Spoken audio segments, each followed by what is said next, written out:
Ahora, siguiendo con el itinerario que hay un poco en el programa, vamos a centrarnos en el Renacimiento romano. Entonces, si hay algo que Roma es, realmente es Renacimiento, ¿no? Es verdad, como veremos, que sobre todo, pues empieza en Florencia, pero donde realmente va a tener todo su culmen, pues va a ser realmente en Roma. Todo lo que podemos ver realmente de lo mejor, incluso a nivel mundial del Renacimiento, pues será sin duda en la ciudad de Roma, ¿no? Tanto es así que se habla de una nueva Roma, ¿no? Yo creo, y estoy convencidísimo de esto que vamos a ver ahora, pues va a ser así, ¿no? El año pasado, si os acordáis los que estuvisteis, pues ya vimos un poquitito que era el Renacimiento en línea general, ¿no? Evidentemente hay que hablar del Renacimiento en Roma sería realmente muy largo, ¿no? Imposible, necesitaríamos prácticamente pues casi más de 2 cursos pues para poder al menos acercarnos a esta nueva realidad. Pero lo que sí que es verdad es que al final esto que llamamos el Renacimiento, que vamos a ver ahora, pues nosotros lo vamos a ver desde el punto de vista que nos interesa, que es sobre todo el punto de vista del arte cristiano. Por eso, pues evidentemente no vamos a ver los palacios y vamos a ver mucho menos pues otras cosas que, como digo, pues toda una vida podríamos dedicar al Renacimiento de Roma y no terminaríamos, ¿no? Yo quisiera al principio simplemente pues hacer pues, una pequeñísima introducción de lo que era el Renacimiento, ¿no? También luego veremos un poquitín, aterrizaremos en Roma, ¿no? Como sabéis, ya del año pasado, de una manera muy rápida, si tenemos que definir el Renacimiento, sobre todo, pues lo vemos desde el punto de vista antropocéntrico, ¿no? Y esto es algo que a veces, como decíamos el año pasado, no se entiende muy bien, ¿no? Decir que es antropocéntrico no es decir que es una época, como algunos han dicho, pues que se quita de lo supuesto, no. Todo lo contrario. Hoy vamos a ver un ejemplo clarísimo que hablar de un antropocentrismo en el Renacimiento significa profundizar, si cabe más, en la esencia de la espiritualidad cristiana, en el mensaje del Evangelio, ¿no? Por eso, decir que el Renacimiento a veces algunos lo quieren ver como si fuera algo propio casi del inicio del ateísmo, eso es mentira, es todo lo contrario. El Renacimiento es donde realmente va a florecer la verdadera espiritualidad, ¿no? En Roma, por hacer un paradigma de lo que habéis visto, sobre todo con Ricardo, en estos tiempos pasados, sobre todo lo que es la Edad Media, Roma en la Edad Media para mí es la peor época de Roma, es la Roma de la decadencia. La Edad Media va a suponer una Roma prácticamente invivible. Está a decir que muchos papas casi ni pisarán Roma, ¿no? Vivían sobre todo pues, en Perugia, donde tenían pues, su palacio, la zona de la Umbría, porque era realmente una Roma muy decadente, ¿no? Tenemos que esperar a que venga el florecimiento realmente, especialmente pues, con el principio, la mitad del siglo XV, el 480 italiano, para volver a recuperar el esplendor de la ciudad, que como veremos se lo debemos a algunos papas, ¿no? Bueno, ahí tenéis pues, lo que llamamos el naturalismo, ¿no? Un naturalismo que no tiene que ver nada, lo diremos también, con el barroco, porque el naturalismo del Renacimiento no es la expresión de la naturaleza tal como la vemos, sino, como sabemos, la idealización de la naturaleza. Ese neoplatonismo que lo que sobre todo los autores. Se busca sobre todo esto, la belleza, la armonía. Por eso mirar al mundo clásico y recuperarlo, reinventarlo, es lo que ya luego diremos incluso desde el punto de vista espiritual, pues todo un proyecto precioso que nos va a llevar, digamos, a una de las épocas más bonitas del arte cristiano, ¿no? El uso de la geometría y de la matemática, luego todo el platonismo, ¿no?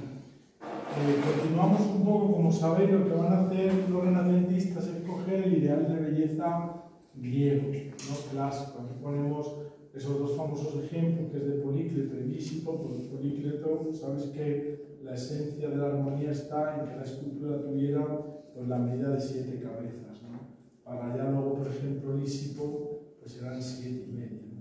Los renacentistas aumentarán este canon, uno de ellos, incluso Miguel Ángel, revolucionando y harán hasta 9 cabezas, ¿no? Muchas veces en la escultura, digamos, renacentista, ¿no? El Renacimiento, como sabemos, pues por poner una fecha, no va a tener lugar en el año 1401, en ese famoso baptisterio que ya vimos con Ghiberti, que es el que lo gana, y bueno, es cuando empieza, digamos, el tema de la proporción, la armonía y la profundidad. Fijaros, esto que son las puertas famosas que Miguel Ángel, que veremos el próximo día, porque hoy veremos otro autor, porque yo creo que al final, cuando yo preparaba estas dos cosas sobre el Renacimiento, al final lo más bonito es verlo encarnado en los pintores, ¿no? Hay muchísimos, pero es verdad que yo me he centrado, ya veremos, pues en dos de los grandes, ¿no? Uno será Rafael Sanzio, del que hoy vamos a tratar toda la clase, y otro será Miguel Ángel. Uno Leonardo no estuvo en Roma y trabajó en Roma, él se marchó de Florencia, especialmente trabajó en Milán, tomó fuera, luego ya con la caída de milanesados se marcha pues, a Francia y seguirá en la corte del rey Francisco. Entonces, por eso vamos a coger estos dos grandes, digamos, muy diferentes el uno del otro, pero veremos que la esencia del Renacimiento pues la van a encarnar estos dos gigantes de la historia, como fueron Rafael y Miguel Ángel. Yo siempre digo una cosa, ¿por qué esta tercera dimensión, ¿no? Realmente todo un juego y toda una magia visual, porque evidentemente la tercera dimensión, la profundidad de un cuadro no puede existir nunca, ¿no? Porque solo tiene pues, la altura y la anchura, no tiene nada de profundidad, ¿no? Esto tiene que ver mucho con la espiritualidad del Renacimiento, ¿no? Esto es algo muy interesante, ¿no? Cuando uno se pregunta el valor de la pintura, uno dice, bueno, y al final, ¿cómo es posible que algo tan plano, que realmente es una superficie plana, pues cómo nosotros podemos engañar al ojo y al cerebro sobre todo, ¿no? Para que dé esa sensación de que tiene profundidad, que no es algo plano? Y el Renacimiento va a descubrir esta tercera dimensión, que es totalmente ficticia, realmente para no hacer una superficie plana. ¿Qué significa buscar la profundidad? Buscar, digamos, esa línea de escape. Fijaros en un bronce y parece que, sobre todo en esto de aquí, tu vida realmente es algo plano, muy plano. Pues es el juego de que, en definitiva, la vida no está hecha solo de la horizontalidad, sino sobre todo de buscar esa vida espiritual. Que la pintura va a tener lugar con la búsqueda de esta tercera dimensión. Esto es algo muy importante en el Renacimiento. A veces uno se pregunta, bueno, ¿y por qué estos autores tuvieron tanta obsesión con buscar la profundidad en el cuadro? ¿Por qué? Porque va a significar realmente la búsqueda de Dios, de ese más allá que no vemos, pero que podemos experimentar en nuestra vida. Y este es el juego realmente del arte sacro en el Renacimiento. Es verdad que se van a valer de la matemática, por eso decía que el humanismo renacentista lo que va a buscar sobre todo, lo veremos en Rafael, ¿no? Que Rafael Sanzio era el ideal del Renacimiento por antonomasia, ¿no? Si alguien tuviéramos que coger, ¿quién realmente va a narrarnos lo que el Renacimiento es en esencia, especialmente el Renacimiento cristiano? Es Rafael, como veremos dentro de un momentito.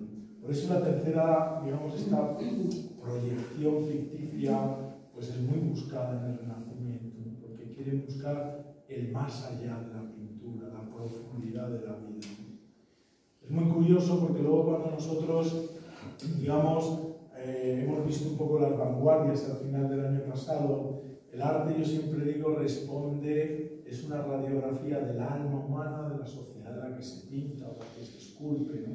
Entonces, claro, por qué otra vez el arte contemporáneo renuncia realmente a esa profundidad y simplemente le gusta las cosas planas, porque ha perdido la profundidad del corazón humano.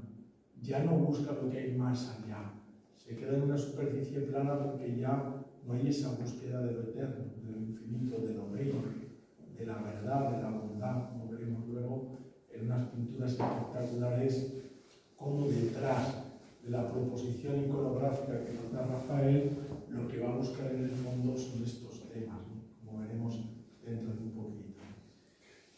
Como sabéis, el Renacimiento, de una manera muy rápida, lo podemos dividir por recordar en lo que llamamos el 400, que es el primer Renacimiento, el preclásico, ¿no? Y hasta finales, sobre todo, de este siglo, y tenemos pues, bueno, estos artistas que son Brunelleschi, Donatello, Masaccio, Ghiberti, en fin, todos esos que también conocemos, ¿no? El periodo clásico, que será realmente la gran época del arte de Roma, con Miguel Ángel, Rafael, la escuela veneciana. Nosotros, por desgracia, o no sé, ya lo veremos en algún otro curso también, que es otra cosa apasionante, pues el Renacimiento veneciano, que es muy diferente del Renacimiento romano, porque va a expresar lo que era la sociedad de Venecia, ¿no? Que es todo color, que no hay nada de dibujo, que es una explosión, sobre todo de sentimientos, ¿no? Por ejemplo, por lo que decíamos antes, uno se pregunta, bueno, ¿cómo es posible que, y es la grandeza del pintor, ¿no? O sea, que de algo físico, que al final no deja de ser, digamos, un soporte físico, uno es capaz, y esta es la magia del arte, de crear emociones, sentimientos, realmente crear algo a través de algo que es físico. Ahora, como sabéis, yo lo estoy terminando de ver, lo compré el otro día, que hace mucha publicidad ahora, que es el Prado, visto por un neurocientífico, ¿no?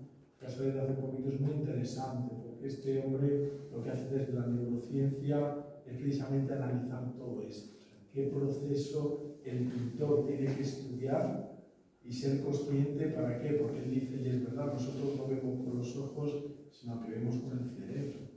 Es el que realmente procesa todo este tipo de información. Fijaros la labor del pintor o del escultor o del compositor de música o del que escribe un libro, que sea capaz a través de algo físico crear en nosotros esas sensaciones. Por eso esto es una pura magia, ¿no? Y no digamos en la vida espiritual, ¿no? Si esto es verdad en cualquier cosa, pues imaginaros para representar el misterio de Dios. Es algo que realmente cuando uno lo piensa, pues es una auténtica locura, ¿no?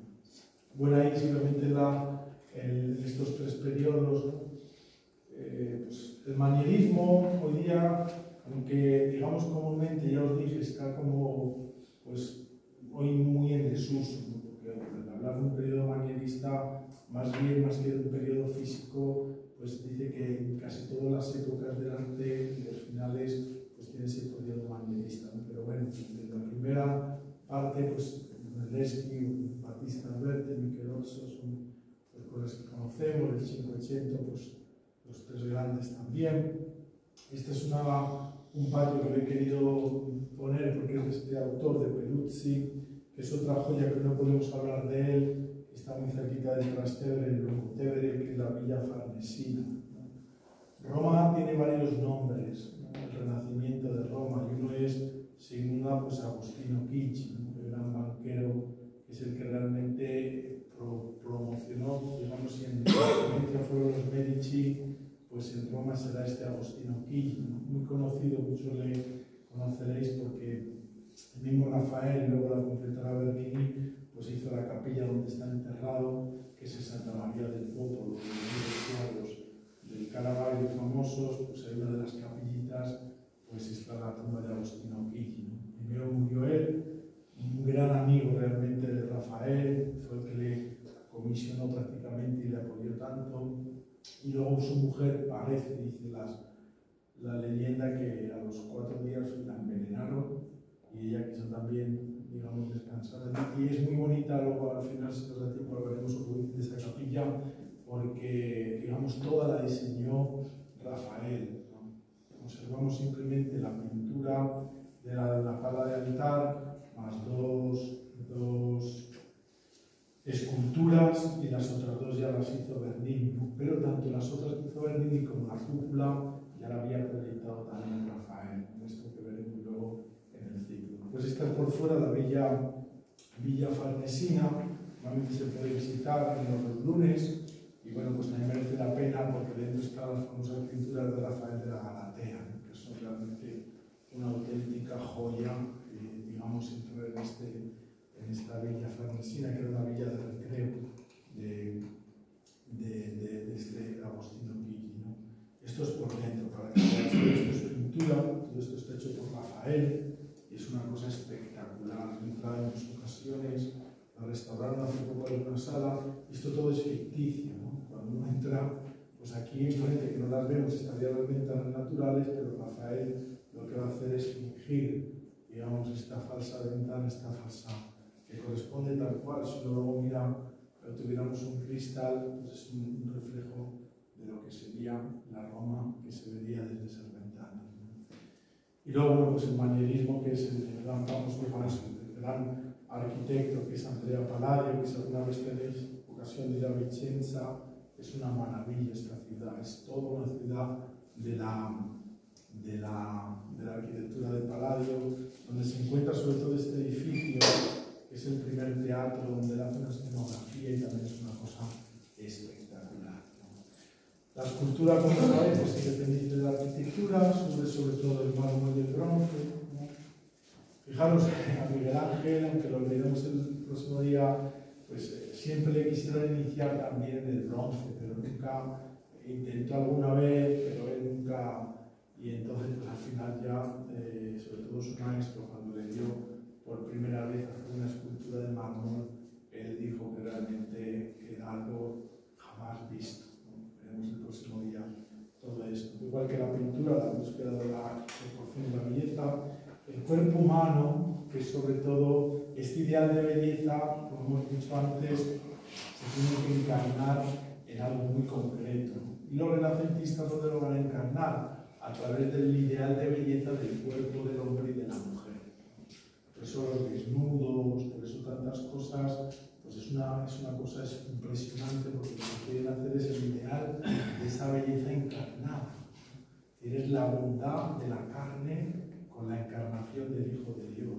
Lo veremos especialmente en Rafael, lo que llamamos la perspectiva, la línea de fuga, que es un poco esa amplitud y sobre todo esa profundidad de la vida, ¿no? Salir de lo plano, incluso en el terreno humano y espiritual, para adentrarnos en ese mundo, sobre todo más profundo, ¿no? Pues, de esa perspectiva. La pintura más o menos es lo mismo. Voy a pasar, y aquí llegamos, ¿no?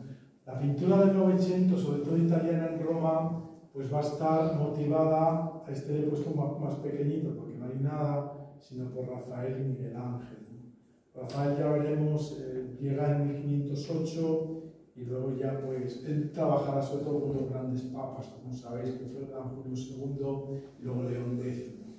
Entonces, pues, en fin, toda la vida de él, que hoy vamos a insistir mucho en él, vamos a ver cuadros de él, pues realmente estos dos papas, gracias a Dios y por la suerte, ahora veremos que Julio II, por azares de la vida, pues se le recomendaron Rafael y lo trajo a Roma. Luego Miguel Ángel, bueno, pues que sin duda ninguna la gran obra de él será la Capilla Sistina. Y otra capilla que no vemos porque es de uso privado del Papa, pero cuando uno va a Roma, cuando vayamos, incluso este verano, hay una puertecita que no podemos adentrarnos, pero la veremos, que también la pinta Miguel Ángel. Es una capilla muy buena, se llama la Capilla Paulina, y esa sí que no puede entrar nadie porque da más bien a la Secretaría de Estado, y es una capilla donde el Papa actualmente también la suele utilizar en el turismo.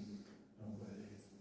Llegamos, por tanto, a lo que más nos interesa, sobre todo, que es este renacimiento romano, ¿no? Yo siempre digo que es el nacimiento de una nueva Roma, y es verdad. Como decía antes, Roma, especialmente con el tema de Aviñón, con todo el tema que supuso, pues todos estos líos de la Edad Media, pues prácticamente la ciudad estaba totalmente derruida.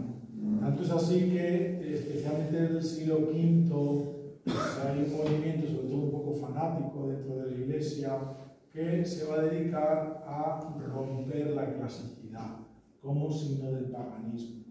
Veremos el vuelco ideológico que van a dar los renacentistas, como ahora veremos en Rafael, que supuso para ellos por qué la búsqueda de la clasicidad. Entonces, cuando realmente va a llegar, sobre todo un papa que ahora veremos, lo que va a hacer es pues, recuperar que aquello no se siguiera perdiendo. ¿Por qué? Porque la mayoría de las columnas romanas estaban tiradas, el Laoconte se había perdido, luego va a ser Julio II quien lo recupera, el Belvedere, que también es la Apolo del Belvedere. Todo esto, pues gracias a algunos papas que comenzaron, digamos, a decir, bueno, pues tenemos que recuperar Roma. Y entonces, por eso yo digo el nacimiento de una nueva Roma, porque estaba totalmente pues, dejada, abandonada, ¿no? Prácticamente desde finales del siglo XIII hasta el inicio, sobre todo del XV, pues va a haber una época donde realmente mucho se perdió. El Coliseo, por ejemplo, estaba totalmente abandonado. Los foros imperiales que conocemos ahora, pues los arcos estaban prácticamente pues casi pues, en muy mal estado. Entonces los papas en el Renacimiento lo que van a hacer es rehacer por el gusto que van a tener, ¿no?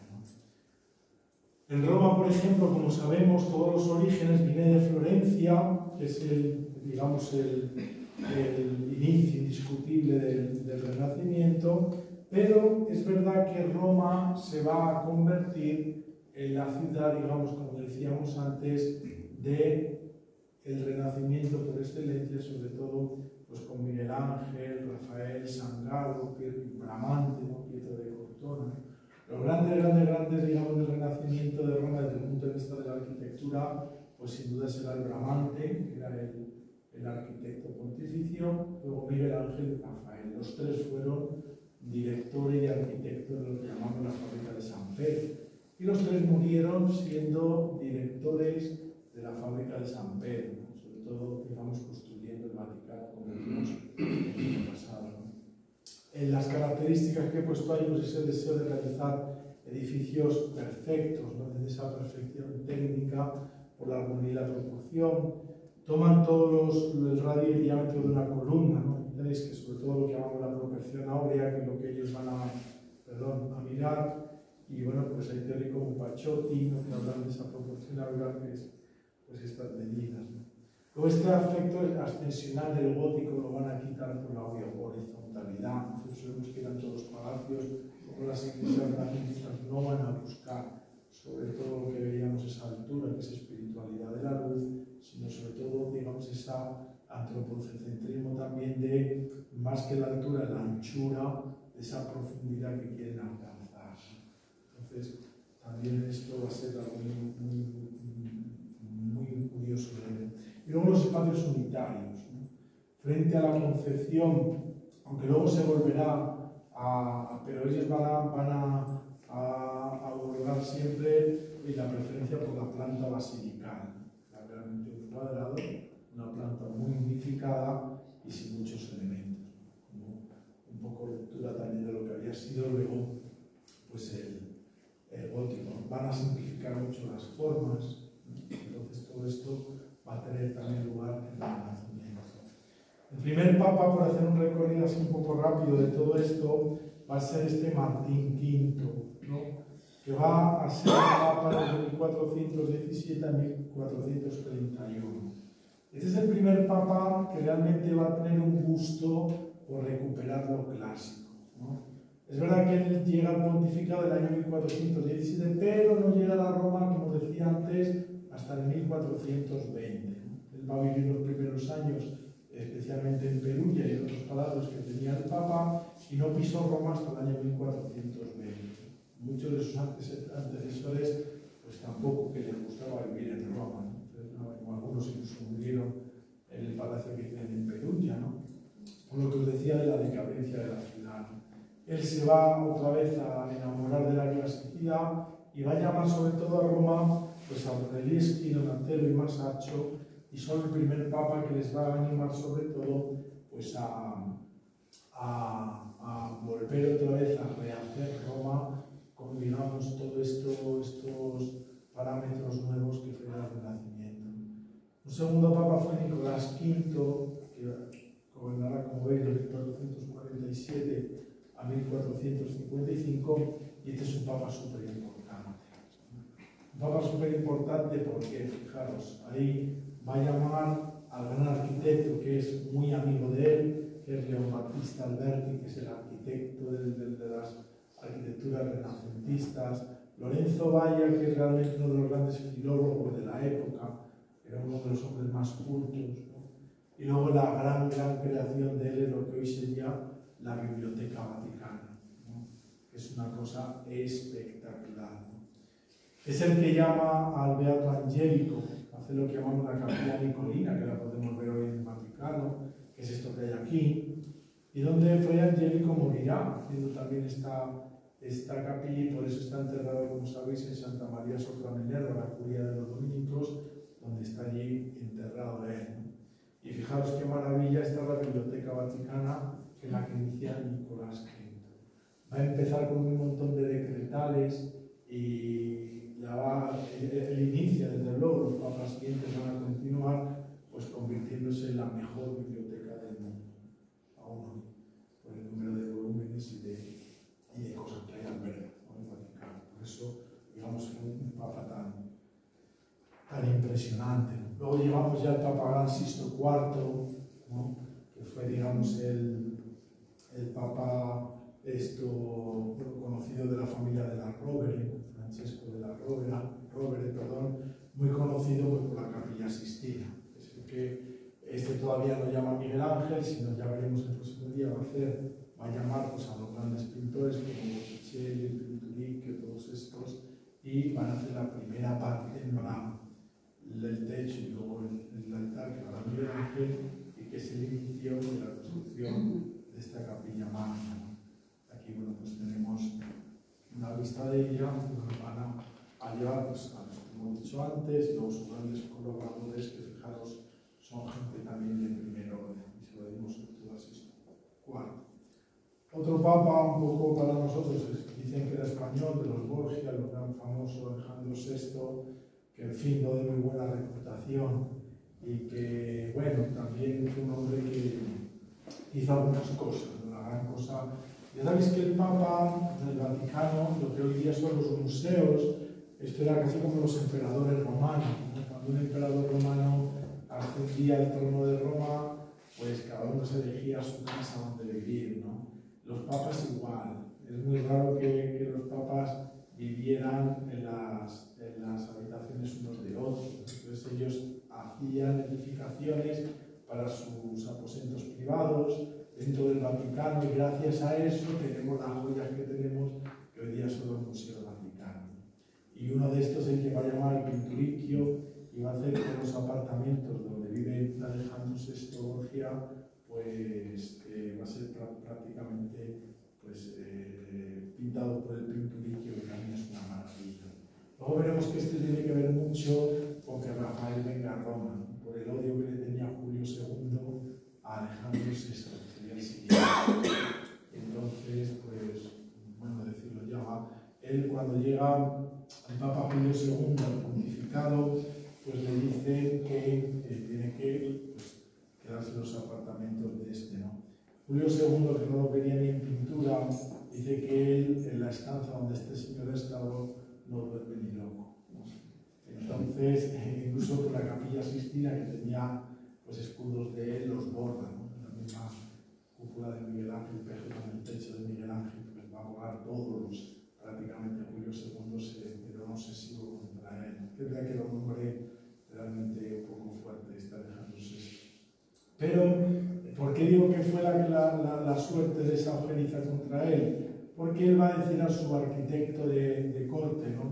del Vaticano, que era el Bramante, bueno, ¿y quién me puede hacer a mí pues unas estancias donde yo dormí? Entonces, cuando Bramante le dice, hay un joven urbino, que tenía 25 años, que es una maravilla, que ha estado ya en Florencia, y bueno, pues puede pintarte los apartamentos. Y es cuando el Papa va a llamar a Rafael, que es lo que vamos a ver hoy, y va a pintar los apartamentos, las estancias de Rafael.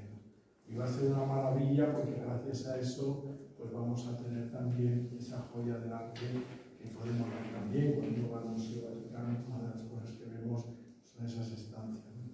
Y le preguntaron, ¿no? Bueno, ¿y por qué no quieres? El Pinturicchio era, digamos, lo máximo en aquel momento en la historia de Roma, ¿no? Le dicen al Papa Julio II, bueno, ¿y por qué no quieres? Al menos salva y vive donde este genio del arte que ha hecho estas maravillas, ¿no? Pero yo tengo otro que me han dicho que es mejor. Y le preguntan a él, y dice, bueno, ¿y quién es ese? Dice, bueno, pues yo no lo conozco, es un joven de Urbino, y dice, pero me lo ha recomendado el arquitecto Bramante. Y si Bramante me lo ha recomendado, malo no será, dice el Papa Julio II. Bramante lo era todo en aquella época, ¿no? Pues gracias a eso tenemos todo esto. El primero, como veis, que no vamos a detenernos mucho, que es el Brunelleschi. El Brunelleschi no tenemos, digamos, nada, casi prácticamente en la ciudad de Roma, pero bueno, cuando revisita por primera vez Roma, dice las crónicas en compañía de Donatello, tenemos digamos, el hecho histórico de que aunque en Roma no hizo nada, pero sí fue el primero que pintó las ruinas de Roma. Mucho de lo que luego pues lo va a llevar realmente a la ciudad de Florencia y se va a servir no tanto de lo que ha pintado en Roma, pero sí de lo que bebe de Roma para hacer un poco también su tipo de pintura. Donatello, desde luego, su tipo de escultura y también Brunelleschi de arquitectura. Este, digamos, es el gran arquitecto de Julio II, que es Bramante, que como sabéis hace el templo de San Pietro in Montorio, que ya pues lo hemos visto, ¿no? Y comienza pues todo el Vaticano, la Basílica Nueva del Vaticano, ¿no? Este es el templo que ya vimos, y bueno, luego Miguel Ángel, que no me voy a detener, y llegamos a donde yo quería, que es al gran Rafael Sanz. Todo esto que hemos dicho lo vamos a ver ahora en alguien que realmente pues vio, bebió y es la expresión del Renacimiento realmente en todo su idealismo. Miguel Ángel, veremos que también, aunque Miguel Ángel va a derivar, como veremos luego el próximo día, una dimensión del Renacimiento un poquito distinta. Pero realmente, si alguien representa el ideal de la belleza, el ideal del sentido de vivir, el ideal en definitiva de esta búsqueda de Dios y que realmente la espiritualidad se pueda al menos decir a través de la obra de arte, este va a ser Rafael Sanz. Como sabemos, fijaros, murió muy jovencito, muy jovencito. Y es curioso porque nace un Viernes Santo y muere un Viernes Santo. Coincidió, digamos, tanto el nacimiento como la muerte en el día de Viernes Santo. Entonces, bueno, pues como veis, pues es una pena. El gran Vasari dirá que con la muerte de Rafael murió el arte y la pintura, decía él, murió la belleza. Cuando muere también el Papa León X, que está en el trono pontificio, pues cuenta las crónicas que fue tal la desconsolación que tuvo, pues que realmente dice que no paraba el Papa de llorar, ¿no? Y así, pues muchísimas autoridades, porque es verdad que Rafael supuso un poco, pues, digamos, la alegría también incluso del arte, ¿no? Porque Miguel Ángel, con esa espiritualidad un poco austera que tenía, pues no era Rafael. Rafael era un tipo realmente optimista, ¿no? De ese gran ideal del valor de la vida, del valor del optimismo, de encontrar un sentido, ¿no? Al ideal de la propia vida. Entonces fue un hombre muy querido en su época, muy apreciado en su época, de los pocos artistas que murió realmente millonario, ¿no? Que hizo incluso su testamento, una carta, y luego veremos con cosas muy curiosas.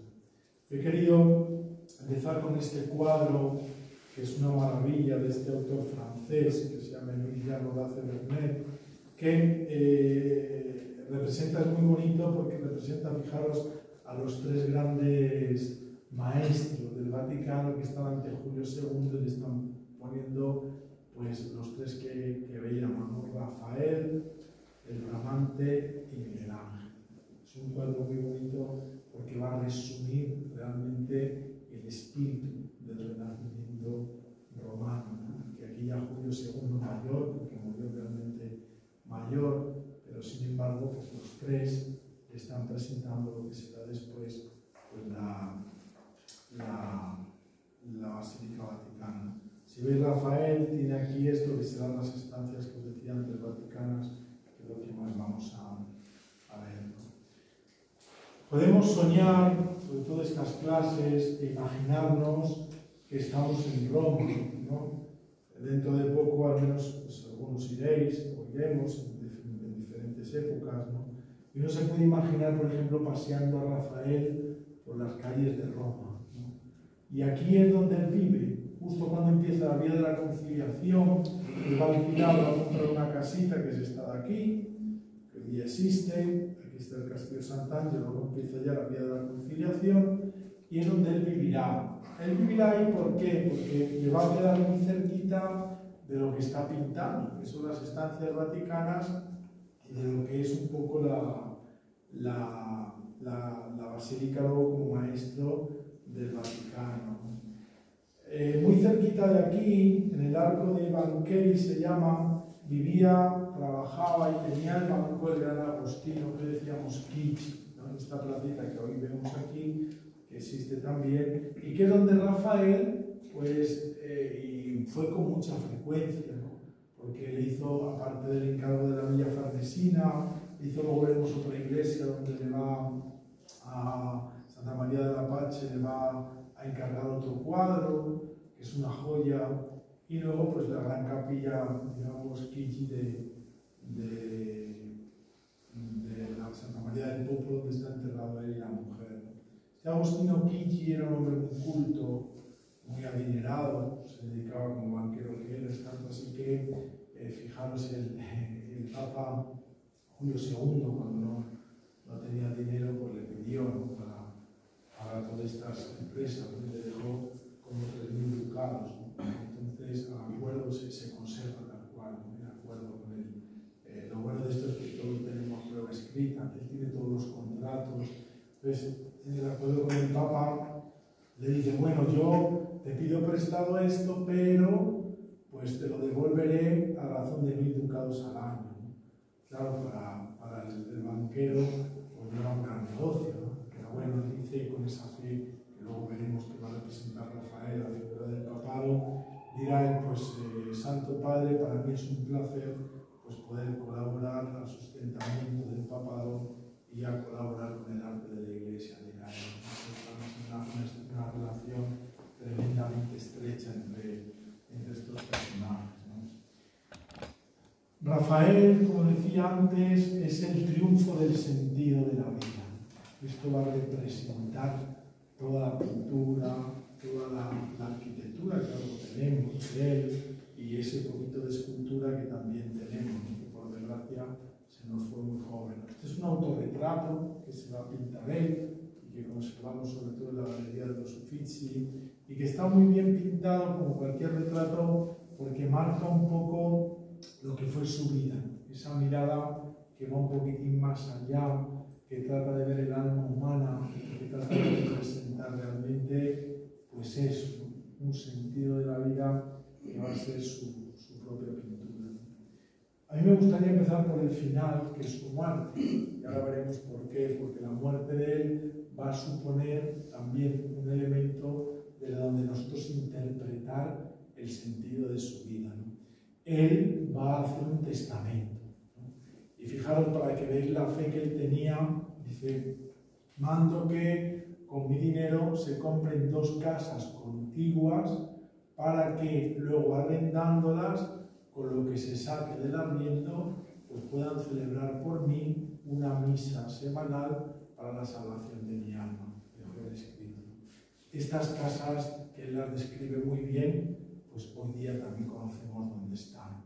Entonces, esta que vemos aquí, que es una esquina totalmente, esto coincide con la vía di Corsari, que sería esta de aquí, con esta que sería de Palati. Entonces, es verdad que eran 2 casas unidas, como podemos ver que hacían esquina, y que al principio dice, bueno, y esta casa existirá, no existirá, y que bueno, los historiadores, estudiosos, históricos del arte han dado con ella. Hace ya bastantes años que hice yo un curso sobre arte cristiano de Roma, y el profesor que nos lo enseñó, que era este sacerdote que era el decano de la universidad, que era un gran especialista, de los mejores que yo he visto en el Renacimiento italiano, pues nos llevó realmente donde está la casa donde la compró para esto de las misas, y coincide realmente con el mismo número que Rafael decía, el 124 de esta calle. Curiosamente, aquí arriba hubo siempre una pintura de Rafael, una copia evidentemente, pero bueno, luego que no se sabía muy bien de quién la hizo, pero sí más o menos de la época en que muere Rafael, pero se perdió.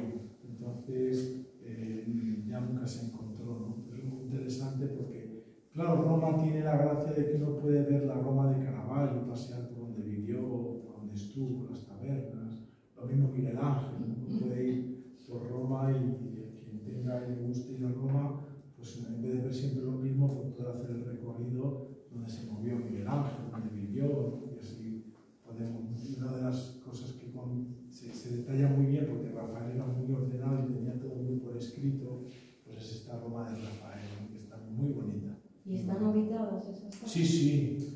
Aquí hasta donde yo sé, porque no hace mucho me fijé, hay un estudio legal en uno de estos, y bueno, los alquileres en Roma son una cosa exageradamente cara, más que aquí.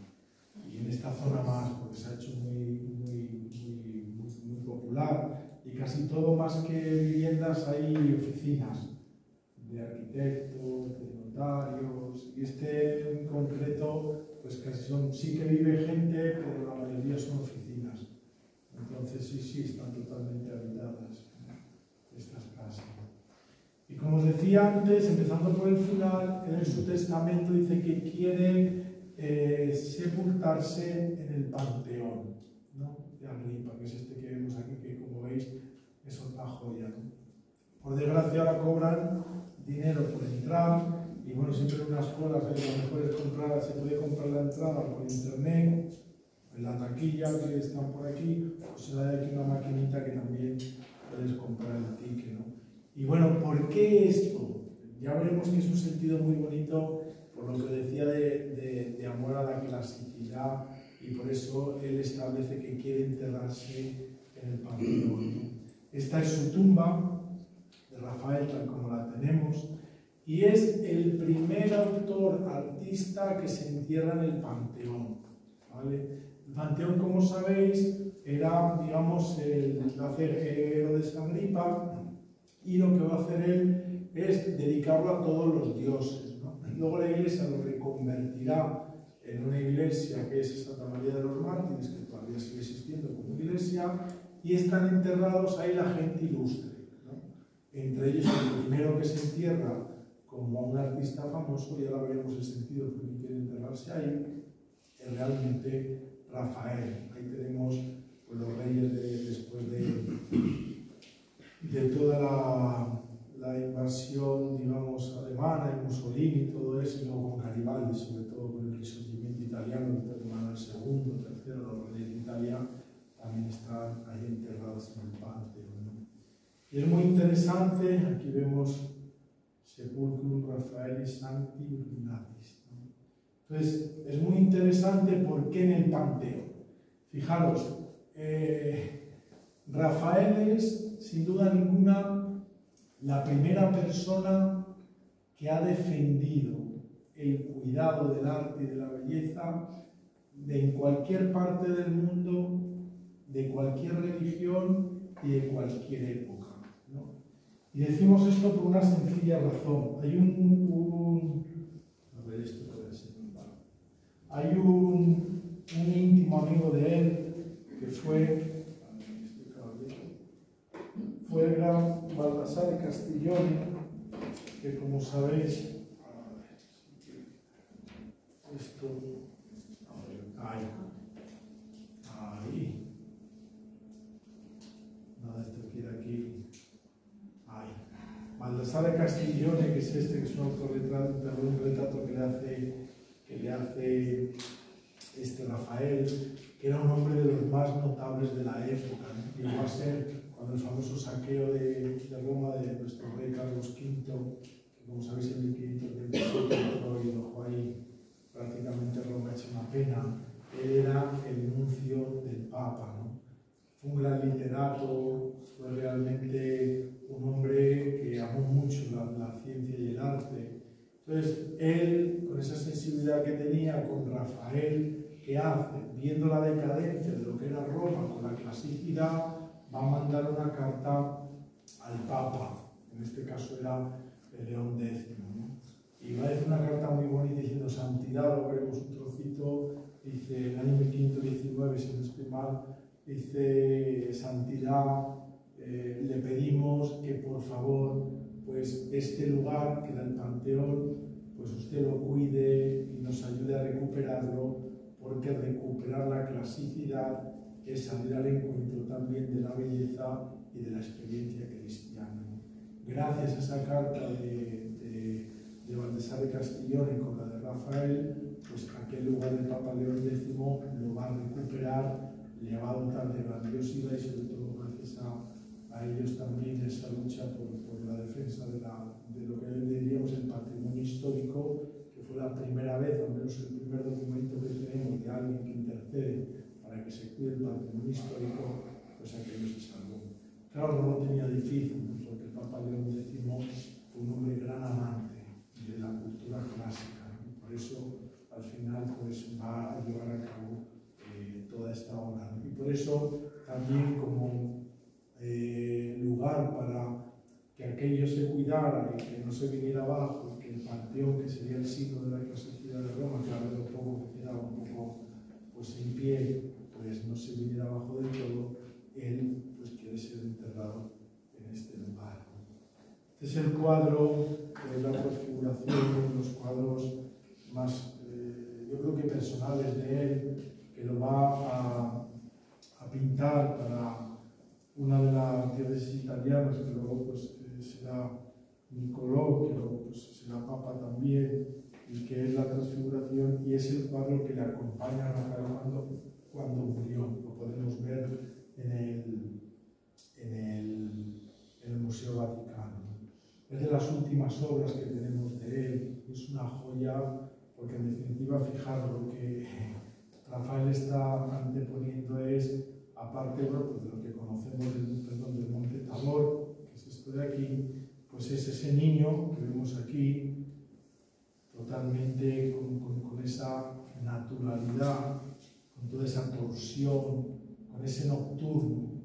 Caravaggio, digamos, tendremos que esperar 4 años a que llegue a Roma para ver ese claroscuro. Sin embargo, en Rafael ya lo encontramos en este cuadro. Todo ese, digamos, expresividad del cuerpo que el mismo luego Caravaggio hará, pues lo va a representar en esta tabla preciosa.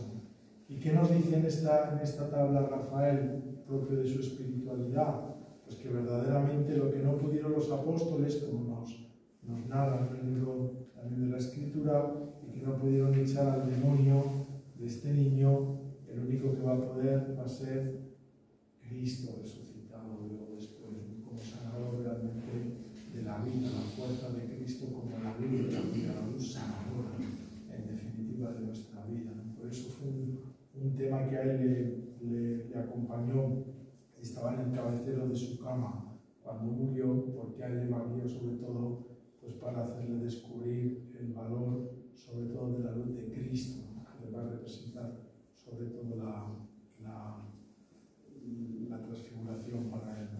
Y por eso decía la genialidad de cómo al final Rafael Sanzio va a anticiparse, o va a anticipar, mejor dicho, dos de las cosas de las que luego, sobre todo estas últimas horas de su vida, va a ser la esencia del arte, ¿no? Que va a ser el manierismo y va a ser el barroco, ¿no? Y este cuadro, hoy incluso los estudiosos del arte pues lo miran un poco como ese, digamos, paso casi a esa nueva etapa que se abrirá después y que durará también y será la gloria de Roma, que será todo el barroco, 1519.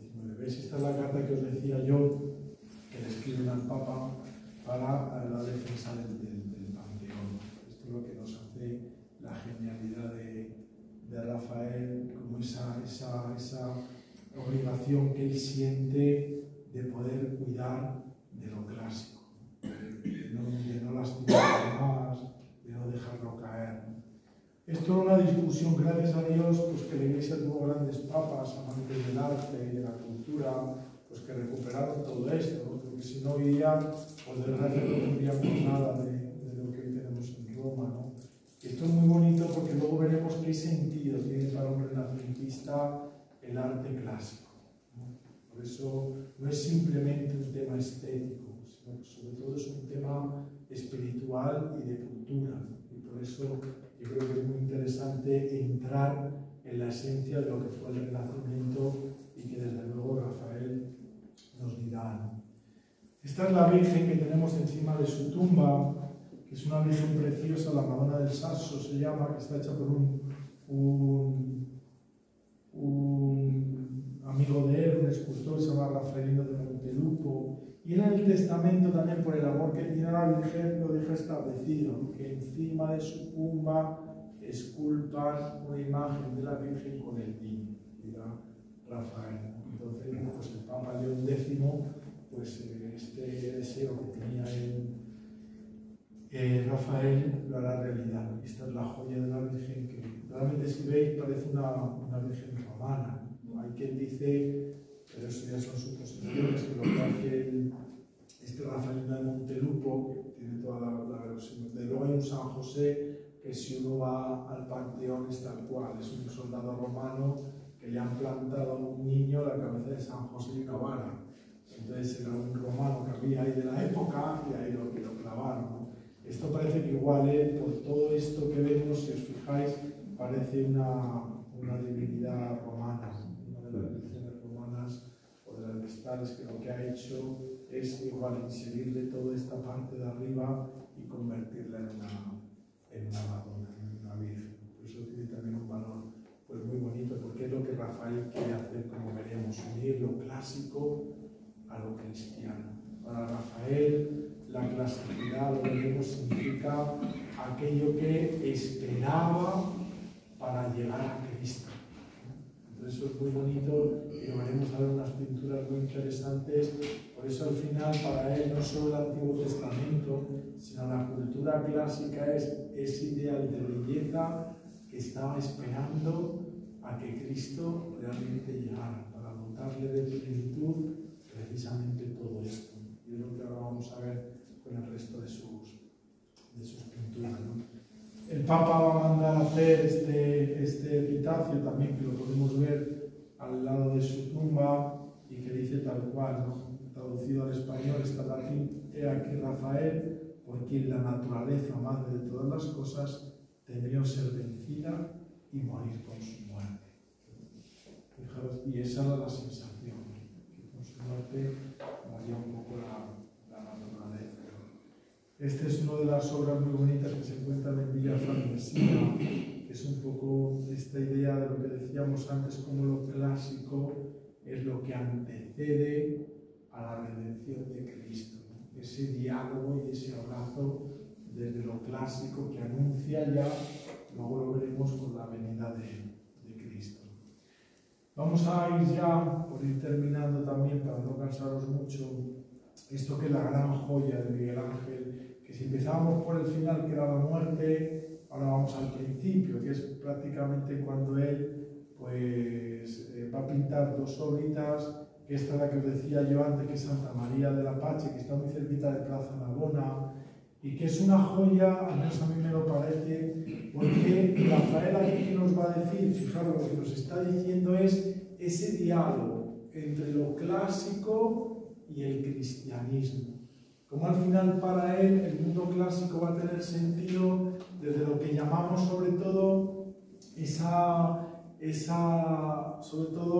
el encuentro que toda la humanidad va a tener con Cristo el Señor y lo va a redimir. Esta es la capilla que os decía que también Agostino Chigi le va a encargar para esta Santa María de la Paz de Roma, ¿no? Y que podéis ver, es una iglesia pequeñita pero muy bonita, que está muy cerquita de Plaza Navona. ¿Y por qué es interesante? Porque fijaros, estos personajes que tenemos aquí es un diálogo entre que son las sibilas, ¿no? las sibilas y un ángel.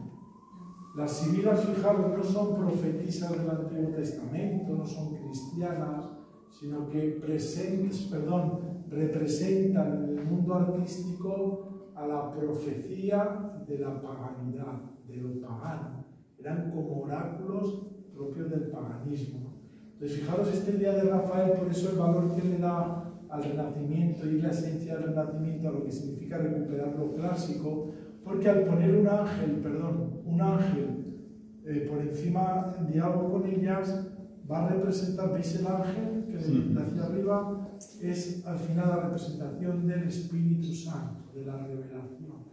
Como al final, Rafael lo que nos va a decir es que el cristianismo redime y sobre todo le va a dar sentido a esa clasicidad. Entonces, fijaros la magia que él hace con la pintura de ese diálogo tan bonito, que ya no solo es el pueblo judío, ya no es solo el Antiguo Testamento, sino que el mundo clásico, de alguna manera, también predijo que Cristo vendría y que aquello iba a redimir, incluso dentro del mundo pagano. ¿Y por qué lo vemos en estas sibilas junto con esos ángeles, ¿no? Casi todas las sibilas, como sabéis, representan el mundo griego y el mundo latino, ¿no? El mundo griego, que es este de aquí, que está escribiendo, ¿veis? En esta tablita en griego, que significa, si aquí vemos, por ejemplo, Thanatos, Moiranei, que significa la resurrección de la carne, de los muertos. O sea, fijaros lo bonito que es, como lo clásico ya, estos personajes de la historia nos hablan del final, ¿no? Y esta otra que es Iamnobis Progenier, que es, esto sí que nos lo cuenta Virgilio. Virgilio en su obra nos cuenta, esta es la famosa, ay Dios mío, Sibila de Cumas, ¿no? La única que escribe en latín. Y lo que nos dice, nacerá un hijo. Fijaros, Rafael, cómo coge todo esto y lo va a llevar a qué. A que si nacerá un hijo, es que nace una nueva estirpe. Nacerá alguien de María, que es Cristo el Señor. Entonces, fijaros lo bonito que es la pintura de Rafael, que ya la clasicidad también en estas sibilas nos lo van a decir, ¿no? Y esto lo hace Miguel Ángel. Fijaros, si nos damos cuenta en el Vaticano, todas las pechinas de la bóveda de la Capilla Sixtina va a alternar las sibilas con los profetas del Antiguo Testamento, para decirnos el qué, lo que nos dice Rafael en esta obra también de Santa María de la Paz, ¿no? Que es que todo confluye a Cristo. Desde la creación, pasando por todo este mundo clásico, nos dirige a ese Cristo que va a pintar en el juicio final. Por eso es tan bonito también la esencia espiritual del Renacimiento. Esta capilla, fijaros, va a ser concluida ya después por el gran escultor Pietro de Cortona, ¿no? Este Agostino de Chigi era de Siena, entonces va a pintar los dos santos por excelencia de Siena, que es pues, San Bernardino de Siena, el franciscano, y Santa Catalina de Siena, ¿no? Con un relieve impresionante que es la Trinidad. Cuando uno va a esa capilla es impresionante porque ves todas las sibilas dialogando con los ángeles, y abajo esta segunda parte ya del barroco, pues toda en mármol.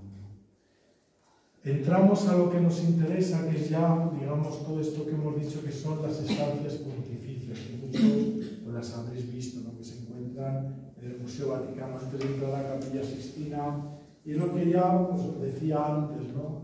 Esta capilla, las estancias pontificias van a tener 4 salas, ¿no? Que van a ser los apartamentos del Papa Julio II, que luego, curiosamente, León X pues también va a vivir en ellos, ¿vale? Esta se llama de la asignatura apostólica, porque es donde estaba, por lo que llamamos la asignatura apostólica, que es el más alto tribunal de justicia del Vaticano, ¿no? Aquí en tiempo de Julio II era su biblioteca personal, ¿no? Entonces, es muy interesante porque él va a tratar en esta primera sala 3 obras impresionantes, que es la Escuela de Atenas, que es la discusión de la Eucaristía, y el Parnaso. Fijaros, ¿esto a qué nos lleva? a que la verdad filosófica, que ahora lo veremos, que es la escuela de Atenas, a que ese Parnaso que está representada la música, la literatura y la poesía, nos llevan ¿a dónde? A la verdad teológica, que va a estar representada justo enfrente de esta, que es lo que veremos con la disputa teológica sobre la Eucaristía. Por eso, fijaros, ¿qué nos está diciendo realmente Rafael en esta primera estancia? Pues claro, al final aquí dice que discutió mucho con Julio II, porque no se ponían de acuerdo en qué pintar. Julio II decía unas cosas, Rafael otras, entonces ya llegaron a un acuerdo, y entonces al final dijo, no, el Santo Padre, lo que tenemos que hacer es ver cómo toda la verdad va a ser superada por la verdad teológica, que tiene un rostro, que es la Eucaristía y es Cristo. Por eso fijaros la grandeza de lo que en estas pinturas también para el arte cristiano pues van a llevar, ¿no? La primera, como sabéis, es esta famosa escuela de Atenas, donde pues, hay diferentes personajes, pues que está sobre todo pues, aquí en el centro, como saben, los dos padres de la gran filosofía, pues que es Platón y Aristóteles, ¿no? Platón, como sabéis, lleva la cara de Leonardo da Vinci, aquí está Heráclito, que llevará la cara del gran Miguel Ángel Buonarroti. Pues todos estos personajes que vemos aquí, que va a representar la verdad filosófica, se van a rendir ante lo que será después la verdad teológica, ¿no? Y por eso es muy interesante también todo este cuadro, ¿no? Es muy interesante porque, fijaros, aquí vemos en lo que es la arquitectura, ¿veis? Pues es muy curioso porque es un testamento y una prueba de lo que estaba haciendo el Bramante ya en la Basílica Vaticana. Entonces, fijaros, es muy bonito porque lo que nos está diciendo Rafael es que luego veremos en la verdad teológica quién nos adentra en esa verdad de Jesús, de Cristo, ¿no? Pero aquí lo que nos está diciendo es que la Iglesia, que representa el Papa de la primera Iglesia del mundo, que es el Vaticano, es la que nos invita a entrar a través de la razón, pero para descubrir otra gran verdad, que es Cristo y es la fe. De tal manera que la fe, lo que nos está diciendo Rafael es que supera la razón y que por lo tanto la razón tiene sentido en cuanto que nos lleva a la fe. Entonces, al final la idealización de esta belleza, lo que nos viene a decir Rafael, es que si tú buscas la belleza, encontrarás la verdad. Y si tú vives en la verdad, encontrarás la bondad de Dios. Es en definitiva lo que estos cuadros nos vienen a decir de esta manera pictórica, ¿no? Aquí, bueno, pues son personajes que, bueno, podemos descubrir, el mismo Averroes, en fin, toda la ciencia, ¿no? Y el saber filosófico de la época, ¿no? Esto es lo que os decía que es el Parnaso, y que vemos aquí a la música, a la literatura y a la poesía. Aquí tenemos al gran Dante Alighieri, ¿no? Entonces, como todo esto, lo mismo, va a mirar al gran arte que es la redención de Cristo. Aquí vemos estos tres que son pues, Dante, Horacio y Virgilio, ¿no? Los tres grandes de la... O sea, fijaros lo que significa de joya el Renacimiento, incluso en la iconografía, ¿no? O sea, hoy día cuando uno, al menos estos días que estaba preparando esto y que, bueno, pues aquí digo, bueno, pues veo que se me ocurre, ¿no? Pero lo fui plasmando simplemente cosas que se me ocurrían en hojas a mano, pues uno dice, ¿cómo es posible la genialidad de un hombre que desde la fe redime también pues todo esto, ¿no? Pero no solo eso, sino que fijaros lo que significa él de lectura de la historia humana. Es decir, cuando uno lee la historia desde Cristo, es capaz de ver estos personajes como aquellos que anteceden y nos llevan a Cristo. Por eso esa clasicidad no va destruida, ¿no? Sino que al menos respetar todo eso significa respetar también una cultura que nos vale como soporte de la fe. Y por eso yo creo que es la gran genialidad de Rafael. Este es el gran Apolo, el dios Apolo, digamos. Hoy día la gente a lo mejor nos daría un poco miedo de hacer todo esto, ¿no? Pero el Renacimiento es una maravilla también porque pone rostro al hecho cristiano que es la encarnación. y que Dios se ha ido encarnando y ha ido hablando a través de los personajes de la historia hasta llegar a Cristo. Y no solo en el judaísmo, ¿no? Cuando nosotros hablamos hoy de Europa, y que esto va a representar un poco esto, Europa es Roma, Europa es Grecia, Europa es Jerusalén y Europa es Roma, porque son nuestra raíz y es el cristianismo, pero es la cultura clásica. Entonces, renegar de esto es quitar un rostro y es quitar al final el alma de lo que es nuestro pueblo. Y que fijaros, el Renacimiento ya en el siglo XV y en el siglo XVI fueron capaces de atreverse, y gracias a que lo tenemos, a decir, no, es que esta es nuestra esencia. Y eso es lo bonito también a la hora de adentrarnos en estas grandes obras, más allá de la belleza estética, que como no es digamos, sobre todo el fin de este curso, sino realmente la fe, pues evidentemente no analizamos que también serían, ¿no? Todos los pigmentos, las formas, la Madeleine Rafael, es realmente una cosa preciosa, ¿no? Y aquí tenemos el centro de esta estancia, de la asignatura, que es la Eucaristía. Fijaros qué maravilla, al final todo eso que veíamos de la filosofía, todo lo que veíamos del Parnaso, va a confluir ¿en quién? En Cristo el Señor, donde realmente todos estos personajes, aquí podemos ver, aquí así lo tengo, a San Agustín, a Santo Tomás, a San Ambrosio, Inocencio III, San Buenaventura, aquí vemos otra vez a Dante, fijaros, ese gran, ojalá que yo en la pandemia, una de las cosas que me entretuve, aparte de los niños aquellos, fue leer otra vez la Divina Comedia, ¿no? Y es una preciosidad poder hacer ese viaje con él a través del infierno. Iba a poner el último canto, que también tiene que ver mucho, pero se me ha olvidado, que es el canto 34 del infierno, cuando se encuentra con el demonio Dante antes de subir al cielo, ¿no? Y dice Dante una cosa preciosa, ¿no? Dice, es que siendo tú la criatura más bella que Dios creó, le dice Dante, corrompiste la belleza. Y ese es el valor realmente del demonio, corromper la belleza. Por eso es tan bonito, digamos, todo esto que en el Renacimiento, al menos a mí, pues Aquí está, fijaros, si os decía antes que si la cúpula de Brunelleschi, esos arcos del Bramante, de la Basílica Vaticana, nos hacía entrar en la filosofía, nos lleva, fijaros, Francesco de la Rovere, que está luego el Papa, con la mano, a concluir todo en Cristo, en esta verdad teológica. Por eso realmente es una cosa interesante. Aquí os he puesto una cosa muy curiosa, que uno no lo ve de cerca, pero se sabe que está, cuando entra el saqueo de Roma de Carlos V, hay un gracioso que justo aquí donde está, si lo vemos aquí este libro, ¿veis? Aquí, perdón, ¿veis este libro? Se llama De Augustate Carissimi, pone el nombre de Lutero.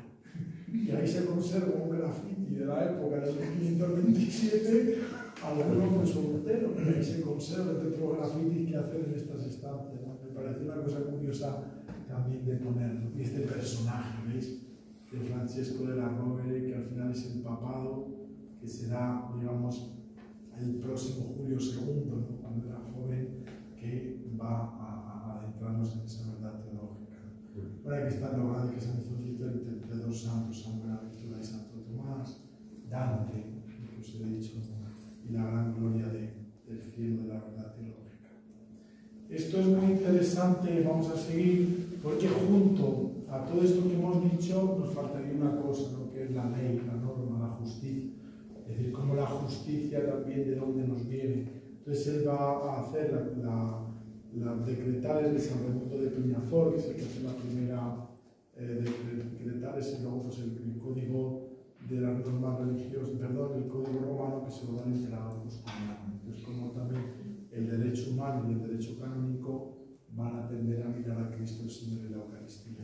Estos son los detalles, ¿no? Esto es una cosa muy interesante para que veáis la diferencia entre lo que un renacentista va a hacer y lo que va a hacer la época contemporánea. Y acordándome yo, de una vez que estuve en Viena, esto lo reconoceremos, es de Klim, ¿no? Él le mandan decorar el aula magna de la Universidad de Viena, Entonces le van a hacer recordar, él pinta en el centro la medicina, aquí va a pintar el derecho, que es esta de aquí, ¿no? Y en esta de aquí sobre todo va a pintar la verdad, la ciencia. Entonces fijaos la diferencia de Rafael, que todas estas tres cosas lo va a poner, digamos, de acuerdo con Cristo y la redención como ese sentido positivo de la vida. Klimt va a hacer todo lo contrario, ¿no? Entonces, para que veáis la diferencia, casi los mismos temas, entre comillas, que pinta Rafael, pero fijaros lo que es el alma luego de otra época distinta que es la de Klimt, ¿no? Y vemos, por ejemplo, cómo la medicina, que está aquí bien representada, ¿no? ¿En qué está envuelta? En personas realmente, veis, cadáveres, gente enferma, la muerte. Es la deconstrucción realmente de lo que significa, no la reconstrucción y la recreación, que es el renacimiento de la ciencia, que es lo que nos representa a Rafael, y el renacimiento, sino la deconstrucción de la medicina, ¿no? Y es todo lo que el alma, sobre todo de esa época, ¿no? Pero si vamos a otra, que es la verdad, fijaros, la verdad está puesta como una esfinge que casi no se ve. Queda ocultada, ¿por qué? Pues por la mentira, por todos estos cuerpos entrelazados. ¿Qué quiere decir? Que el hombre ya no busca la verdad, como buscaba, digamos, en el Renacimiento. Uno de los dramas realmente que la pintura... Por eso, fijaros, he querido poner estas dos imágenes, porque al menos a mí me parece interesante esto, hacer la comparación, para ver lo que significa la cultura de una determinada época y la cultura de otra determinada época, ¿no? Con mismos temas, ¿no? Luego el derecho, fijaros, ¿qué representa aquí en el derecho? La condena de un inocente, de un justo, ¿no? Con una deconstrucción y una crítica a lo que realmente es el derecho.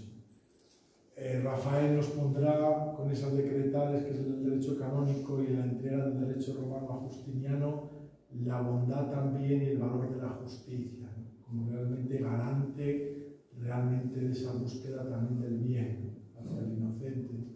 Y Klimt pues todo lo contrario, ¿no? Luego, pues terminar ya porque no tenemos tiempo, ya nos pasamos. Estas son la tercera instancia, que es la de Heliodoro, que es muy interesante porque esto es donde él sobre todo recibía las audiencias del Papa. No, perdón, esto es donde él sería lo más privado. Si nosotros fuéramos por esta puertecita que siempre está cerrada, daríamos a la Secretaría de Estado, ¿no? Al apartamento que tiene el Papa también, aunque no vivía ahí ahora. Entonces era, digamos, la estancia más secreta, donde era más íntima del Papa Julio II y León X.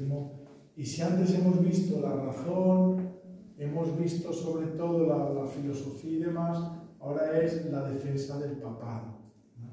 Cómo Dios va a proteger sobre todo también todo el patrimonio. Bueno, pues no alargarnos mucho, este es un milagro, que es un sacerdote que duda de la Eucaristía, y bueno, pues se le aparece Cristo, y evidentemente no ocurrió, pero bueno, aquí nos representa a Julio II como testigo, digamos, de cómo frente a la duda, pues realmente Cristo y la Eucaristía nos da la certeza, ¿no?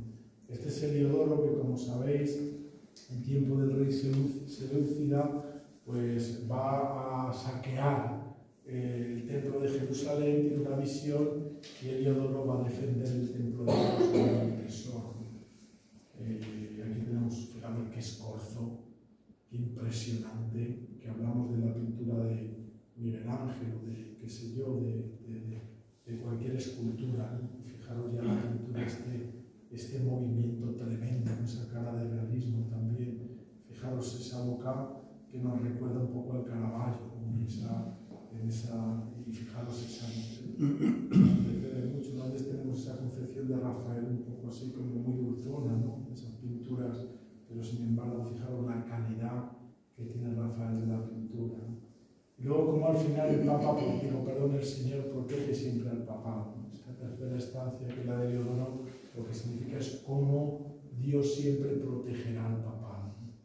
El Renacimiento de Roma, y especialmente Rafael, lo que va a pretender es ensalzar la gloria de Cristo y el valor del papado, ¿no? El Papa como sucesor y garante de esa nueva fe, ¿no? Entonces, Es muy interesante porque lo mismo, fijaros, estos nocturnos de aquí, a lo mejor no es que, bueno, yo no creo que exagere, pero estos nocturnos es que se adelantó, por ejemplo, esa noche de ronda, por ejemplo, de Rembrandt, ¿no?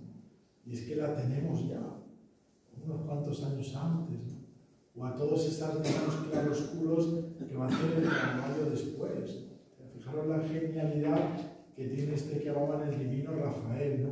Pero más allá de todo esto, pues lo interesante es cómo Dios, en este pasaje bíblico, que sabéis que es cuando el ángel libera a Pedro de la cárcel, pues dice que Dios siempre protegerá al papado, ¿no? Que por mucho que sean las guerras, por mucho que sean las vicisitudes, Dios siempre protegerá al papado. Es lo que nos viene a decir fijaros qué maravilla de cerca. O sea, todo esto que hay aquí, la cara de Pedro, la actitud, también la idealización de ese sentido por vivir, ¿no? Que a pesar incluso de los sufrimientos, pues hay todo este tema que es una cosa espectacular, sobre todo con esta túnica realmente anaranjada, con colores muy cálidos, que va a expresar sobre todo la protección de Dios frente al papado, ¿no? Fijaros un detalle de esta escena, ¿no? Un día ponemos esto y nos parecería un cuadro de arte contemporáneo. O sea, la pintada tan suelta que tiene, y como a veces, a la vez, casi pintaban casi con un pelo solo de un pincel para hacer una cosa impresionantemente, digamos, precisa. Sin embargo, aquí esta pincelada tan suelta que uno te dice que esto es de Picasso y te lo crees, ¿no? Entonces es una cosa tan espectacular lo que hace ya Rafael, ¿no? Por eso es un genio, realmente, ¿no? Y bueno, pues este es el incendio del Borgo, que no voy a detallar mucho porque al final, si hemos dicho la defensa de la fe frente a la razón y que todo concluye en Cristo desde todos los saberes, la segunda, Dios que va a proteger al papado, esta cuarta estancia, perdón, es, tercera estancia, por la cuarta la de Constantino, que ya no pinta él, la tercera estancia es el papado que protegerá siempre Roma. Entonces es muy bonita también estas escenas, el valor que tiene el Papa como sucesor de Pedro. Este es un cuadro muy interesante porque es el incendio que llaman del Borgo, que es cuando se declara en tiempo del Papa León IV, que lo pone aquí, ¿no?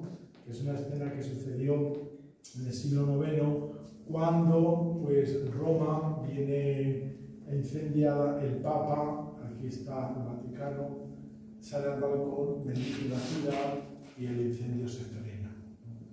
Tiene también ese significado que al final el fuego va a representar el mal, el demonio, el infierno. La Iglesia, ¿cómo tenemos la certeza de que realmente estamos en la verdad? Cuando estamos unidos realmente al sucesor de Pedro, que es el Papa. Y el Papa va a ser en definitiva el garante del que nos va a alejar, digamos, de la Iglesia por ese ministerio suyo, pues esas llamas, en definitiva, como realmente alejó en una ocasión, que fue verídico, ¿no? El incendio famoso de Roma. Lo más interesante para mí son dos cosas, aparte de este desnudo que es impresionante, que es que fijaros lo que representa aquí, digamos, la belleza que decíamos, el ideal de belleza a través del cuerpo humano masculino también, ¿no? Como a través del cuerpo humano femenino. Pero hay dos cosas muy interesantes. La primera es la Basílica Constantiniana, no el Vaticano como había hecho Constantino, ¿no? Y la segunda es lo que es Eneas saliendo de Troya, si os acordáis, pues otra vez en ese diálogo entre lo clásico y el cristianismo, llevando a su padre y a su hijo. Y entonces, como hace, digamos, toda esta liberación de Troya, va a ser anticipo de lo que va a ser la liberación del mal, que la Iglesia, especialmente encabezada por el Papa, va a luchar siempre como lo hizo Eneas en Troya. Entonces, fijaros, todo era, digamos, clave de una gran catequesis también para la gente, ¿no? Esto es, fijaros qué maravilla, lo que decíamos antes, esto parece que es una pintura impresionista, ¿no? Que hace Rafael aquí, ¿no? Fijaros qué bonita la clasicidad, y esto, fijaros qué maravilla. Fijaros este cuerpo totalmente escuálido, pero cómo se ve el hueso. Claro, aquí Ricardo no puede hablar más que el médico y sabe más de esto, ¿no? pero era una época donde no se hacían las autopsias pues, a escondidas. Nadie sabía ni del sistema circulatorio, ni de los huesos, ni de nada, ¿no? Entonces, fijaros, estas personas, cómo ellos se fijan, parece ser, bueno, Leonardo desde luego sí que, aún jugándose la vida, pues sí que diseccionaba cuerpos, ¿no? Y eso tenía pena de muerte incluso el Papa porque no se permitía. Y lo que era, dicen por ejemplo los adelantes de Leonardo, que era asqueroso, porque imagino su cuerpo muerto, sin tratado, ahí tirando una sala con los calores, el olor que pillo era. Y sin embargo ahí lo hacía el hombre, ¿no? Bueno, el gusto por la anatomía, ¿no? Eso es, por la anatomía y la ciencia, ¿no? Fijaros qué escena. La madre que es capaz de dejar aunque ella se queme, de salvar a su hijo. Esto es un poco la prefiguración también que Rafael ve de la misión de la Iglesia. La Iglesia, en definitiva, es como esta madre y este niño, por eso lo he puesto aquí, es en ese deseo de salvar siempre la vida, a pesar de que como Cristo luego después hará en la cruz, tú vas a ofrecer tu vida por la salvación del otro. Entonces, son pinturas, digamos, que en el fondo de Rafael son mensajes continuos a la redención de Cristo. Esto ya lo hemos visto. Esto es muy interesante, que es la batalla de Ostia, que también se produjo, ¿no? Cuando llegaron en el siglo IX los sarracenos. Entonces fue el Papa quien llega al puerto de Ostia y ahí va a frenar a los musulmanes, el Islam. Gracias a eso el Islam no entró, al menos en este siglo, ¿no? Esto tiene todo un significado también en tiempo de Rafael, porque en tiempo de Rafael sabéis que el gran problema de Europa eran los turcos, ¿no? Era la época ya del final de las cruzadas, entonces también la defensa del papado para que no se convirtiera islámica Europa, ¿no? Entonces también tiene todo su sentido como el Papa garante de la cultura y de la fe en toda Europa, ¿no? Esto es una maravilla, en fin. Esto ya no lo hizo él, que en la última instancia, y con esto ya termino porque ya es muy tarde, que es la famosa batalla del Puente Milvio, que es el final de todo este ciclo, ¿no? Que es la cruz como realmente la esencia de lo que significa el cristianismo y la pintura. Aquí no voy a dar más porque todo el mundo sabe lo que pasó en aquella contra Magencio y demás, la visión de la cruz, pero simplemente una cosa muy interesante, todo esto ya lo han muerto, pero sí que dejó todo muy preparado y los cartones hechos para que los alumnos siguieran y lo terminaran, ¿no? Aquí lo más interesante son estas figuras que vemos aquí, es esto de aquí, que si vamos para atrás es esta de aquí, ¿no? Que es curioso porque esto sí que hace unos 6 años que se restauró y es totalmente distinta la técnica y totalmente distinto el estilo del resto de los personajes. Entonces, con toda certeza podemos asegurar que esto sí que está hecho, lo único que hace se llama salón porque es grandísimo, ¿no? Lo único que hace Rafael, lo sabemos primero por el estilo y sobre todo porque él quiso innovar en esta última, porque Rafael era muy innovador. Entonces, quiso innovar y está hecho sobre, digamos, óleo sobre fresco. No está hecho al temple ni con pintura, digamos, que se hacía al fresco, sino con óleo, con aceites también. Entonces, por eso es muy interesante, porque también al fresco. Con el reboque se quedan y ahí pinta el óleo. Sí, húmedo. Húmedo. Porque él empezó así como Leonardo nunca le salió y a Dios se le fue todo, a Rafael sí, fijaros, todavía se mantiene. O sea, lo hizo con una técnica que realmente hoy día incluso los historiadores y los pintores se admiran porque sí, esta es de las pocas cosas que contenemos al óleo, ¿no? Y bueno, esta es la famosa, que os digo, de la capilla Chigi, donde están enterrados mujer y este Agostino Chigi. Esto va a pintarlo él, y va a hacer 2 estatuas que son estas dos, ¿no? Estas ya no lo va a hacer él, pero bueno, con esto quiero terminar, que es simplemente una escultura que hace Rafael, yo lo repito, que es Jonás, que representa la resurrección. Y con esto al final, pues quisiera terminar un poco ese mensaje, que todo lo que es la pintura y todo lo que es sobre todo lo que hay detrás de Rafael, es un poquitín toda esta idea de la resurrección, que todo tiene sentido realmente gracias a esto que va a ser lo último que va a hacer en su vida, que es la resurrección. Una capilla muy bonita porque hará 2 esculturas y las otras 2 que tenemos son de Bernini, ¿no? Que es una gran joya que también si vamos iremos a Roma, pero quien vaya a Roma pues puede ir allá a Santa María del Popolo y ver también esto. Pues con esto de Rafael hemos visto la primera parte, un renacimiento pues que creo que ojalá que os haya servido y bueno, pues un poco hacernos una idea de este primer, digamos, sesión del Renacimiento, y la próxima clase pues terminaremos el Renacimiento un poco con Miguel Ángel y alguna cosita más. Desearos de corazón pues que tengáis una feliz Semana Santa, agradecer la paciencia, que todo esto que estamos viendo, ojalá que nos ayude también en estos días, pues a lo que nos invitaba Rafael hoy, a adentrarnos en el misterio también de Cristo, de la cruz y la resurrección. Y esto que tiene de positivo, lo que nos decía, y con esto termino, el Papa Benedicto XVI, ¿no? Es decir, es verdad que la razón culmina en la fe, pero decía el Papa Benedicto XVI, si la fe no es razonable, se convierte en un fanatismo. Y esta es la esencia de lo que es el Renacimiento, ver cómo la fe se busca la razón y la razón viene trascendida y complementada por esta fe. Así que muchísimas gracias.